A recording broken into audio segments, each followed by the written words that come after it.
Hey guys, gungo peas, rice and peas. Let's get into it. Now I've soaked my gungo peas overnight, and before I start cooking it, I add about 3 cloves of garlic and some pimento berries. Straight off the bat, that was allowed to cook partially. Then I add my coconut milk from a dry coconut that I've blended.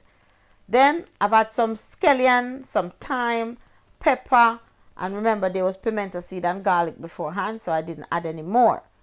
Now we allow this to cook with my special blend of herbs and spices that I have made up. This soon be available to everyone.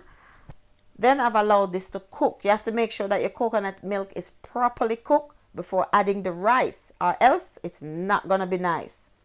Then I've just taken out the extra stalks. Allow the rice to steam all the way down, and this was the result. Guys, remember to like, share, subscribe, and also leave me a comment. Thank you for watching.